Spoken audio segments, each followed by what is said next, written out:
How do I ask a man for money? He says if I need anything to let him know, but I always feel so guilty. Well, that is a really great question. And naturally, us women have really weakened that muscle of asking men for money or for help because we ourselves have become so hyper independent. We've lost those neural pathways for asking men for the deeper and harder things such as money because we've become so superficial. And contrary to the popular belief as what social media has painted for us, it's actually the least superficial thing to ask a man to provide for you. But I do get it.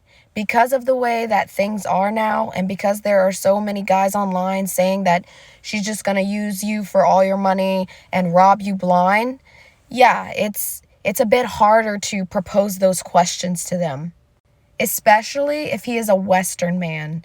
But here's where feminine, artful communication comes into play.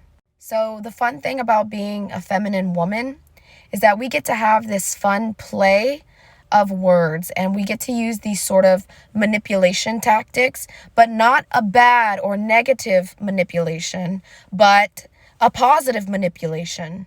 So what does that look like? Well, as I always say on here, you don't want to go to men with solutions. You want to present them with problems instead because they are Mr. Fix-It by nature. So let's say that you have a problem with your car. You need a new battery, you need an oil change, something in your car is not working properly, and you feel very safe with this man who has already vowed that if you need something, you are more than welcome to go to him to ask for help.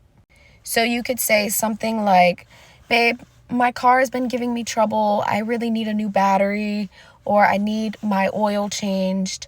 What should I do? Ask him for advice for it because they love giving advice, and let him come up with the solution to fix that. He may offer to pay for it or to do the manual labor of it.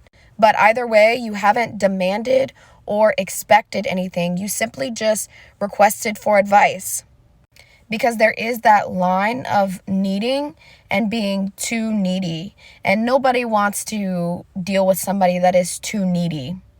So maybe for another example, maybe there is something that you've been desiring to purchase and it's not necessarily a problem and it's not necessarily a need, but maybe just something that you want, a more luxury.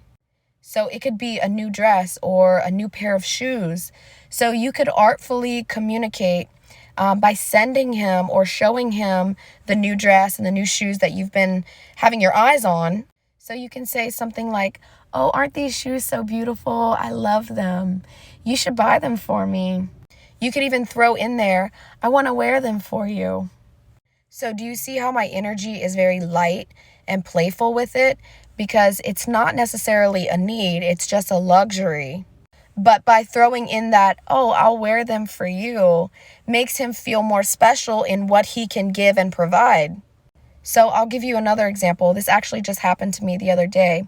But there was a guy with me and he gave the servers at dinner each $100 tips. So after he gave them their $100 tips, I said really low to him, I said, ooh, I'm jealous.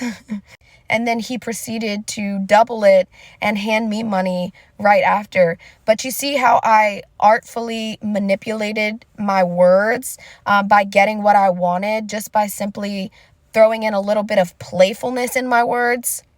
So, I didn't have to come at him with this blame or aggression for giving them big tips. I just used a little bit of feminine manipulation. And for another real life example from my own life is that there was a guy, he was telling me how he had to make a return and he got a couple $100 back from that return. And I said, oh, were you telling me this because you wanted to get rid of that money? Because I can take it and get rid of it in 20 minutes for you. So again, I'm just using my words very wisely without expecting anything. And that, my dear, is how you have to play it. It comes totally guilt-free. So I hope that helps you.